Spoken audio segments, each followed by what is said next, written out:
के बाद अगर वीरेंद्र सचदेवा की हालत इतनी ज्यादा खराब हो जाती है तो छठ पूजा करने वाले जो व्रती होते हैं उनकी समस्याएं कितनी बढ़ेंगी, यही आम आदमी पार्टी से अब सवाल बीजेपी के लोग पूछ रहे हैं। लोकसभा चुनाव के दौरान देखा गया था कि कांग्रेस नेता राहुल गांधी कभी सैलून में पहुंच जाते थे तो कभी किसी मोची के यहाँ पहुंच जाते थे तो कभी किसी के यहाँ खाना खाने पहुंच जाते थे। ठीक वैसे ही राहुल गांधी ने वही प्रक्रिया एक बार फिर से शुरू कर दी है और जाहिर सी बात है दिल्ली विधानसभा चुनाव नजदीक है और दिल्ली विधानसभा चुनाव में इस बार कांग्रेस पार्टी जो पिछले 15 सालों से वनवास झेल रही है उससे वापस अपनी जमीन पाने के लिए अब एक्टिव हो चुकी है। कांग्रेस के नेता और लोकसभा में नेता प्रतिपक्ष राहुल गांधी अब दिल्ली के अंदर भी इस तरह से राजनीतिक रूप से एक्टिव होते दिखाई दे रही हैं। आज राहुल गांधी एक सैलून में पहुंचे और सैलून में पहुंचने के बाद उन्होंने वहां पर अपनी सेविंग करवाई। उसके बाद सोशल मीडिया प्लेटफॉर्म पर उन्होंने तस्वीरें साझा करते हुए कहा कि एक आम आदमी आज के मौजूदा परिदृश्य में यानी जब महंगाई और बेरोजगारी की बातें की जाती है तो कितना ज़्यादा कमाता है और उसकी जो कमाई होती है वो तथाकथित रूप से ज़्यादा कहा जाता है। वो कमाई कैसे उसके ही घरेलू जो खर्च होते हैं वो पूरा नहीं पड़ता है।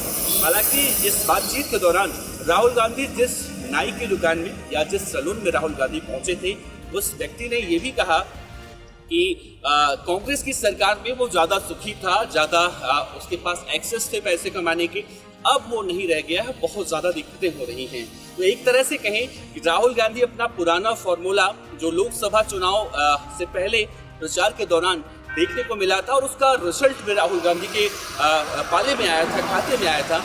और राहुल गांधी वही कांग्रेस पार्टी के नेता हैं जो सीधे सीधे उनकी सीटें दोगुनी हो गई थी। तो कुछ इस पैटर्न पर एक बार फिर से राहुल गांधी दिल्ली की राजनीति में सक्रिय हो रहे हैं। और दिल्ली में एक ज़माने में कांग्रेस की जब सरकार हुआ करती थी, डॉक्टर शीला दीक्षित मुख्यमंत्री हुआ करती थी, तो दिल्ली के लोग शीला दीक्षित के कार्यकाल में बहुत ज़्यादा खुश भी दिखाई देते थे। तो आज कहीं ना कहीं वो नाई के मुख से वो शब्द निकला कि कांग्रेस की सरकार में वो बहुत ज़्यादा सुखी थे, खुश थे, पैसे कमाने का एक्सेस ज़्यादा था। लेकिन आज महंगाई इतनी ज़्यादा हो चुकी है कि वो सर्वाइव नहीं कर पा रही हैं। हालांकि ऐसा नहीं है कि राहुल गांधी के किसी सैलून में जाने से या किसी मोची के दुकान पर जाने से या किसी भी ऐसे व्यक्ति के यहाँ खाना खाने से उस व्यक्ति का भला नहीं होता है, उस व्यक्ति का पूरा भला होता है। लेकिन इससे इतर देखा जा रहा है कि राहुल गांधी दिल्ली विधानसभा चुनाव जो जनवरी 2025 यानी शुरुआती महीनों में होने वाला है उससे पहले दिल्ली के जनता के बीच में जाकर अपनी छवि को वापस वही करने की कोशिश कर रही है जो इस जमाने में कांग्रेस पार्टी की हुआ करती है। लेकिन दिल्ली की सक्रिय राजनीति में जहां एक तरफ आम आदमी पार्टी पिछले 15 सालों से सत्ता में है, पार्टी कही जाती है, इसमें राहुल गांधी का ये पैटर्न दिल्ली विधानसभा चुनाव के अंदर कितना कारगर होता है। देश की राजधानी दिल्ली की हवा बहुत ज़्यादा दूषित हो चुकी थी, जिसके बाद दिल्ली में ग्रैब 2 लगाया गया था और अब ग्रैब 2 लगाने के बाद दिल्ली की हवा की गुणवत्ता में काफ़ी सुधार देखने को मिला है और हवा का स्तर 268 दर्ज किया गया है, जो अभी खतरनाक तो बताया जा रहा है लेकिन 350 से बहुत ज़्यादा कम है। और ऐसा कहा जा रहा है कि दिल्ली की आबो हवा अब जो पहले बहुत ज़्यादा दूषित हो चुकी थी वो अब सही होती दिखाई दे रही है।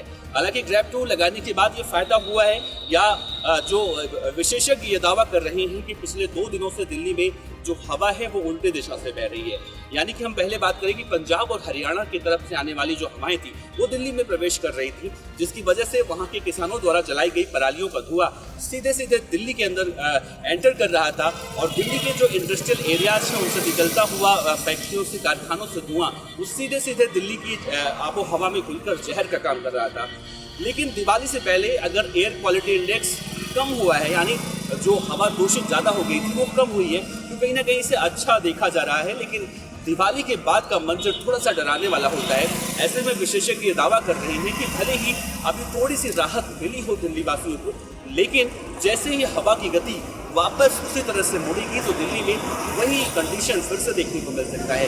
ऐसे में ग्रैब 2 लगाने के बाद क्या और कोई फॉर्मूला दिल्ली सरकार के पास है कि दिल्ली का एयर क्वालिटी इंडेक्स जो लगातार बढ़ता जा रहा है उसे कम किया जा सके। बहरहाल दिवाली के बाद दिल्ली की आबो हवा में कितना सुधार होता है या कितना ज़्यादा और भी दूषित हवा देखने को मिलती है, ये देखना बड़ा अहम होगा। वैसे दुनियादारी में इतना ही। देश और दुनिया की और खबरों के लिए आप देखते रहिए न्यूज़ प्लस। कैमरामैन गौरव सक्सेना के साथ देवनाथ पांडे, दिल्ली। इस तरह की और वीडियो देखने के लिए हमारे YouTube चैनल को सब्सक्राइब करें और बेल आइकन को दबाना ना भूलें। यदि आप हमारा वीडियो Facebook पर देख रहे हैं तो पेज को लाइक और फॉलो जरूर करें। हमारे अन्य सोशल मीडिया पेजेस से भी जुड़ें।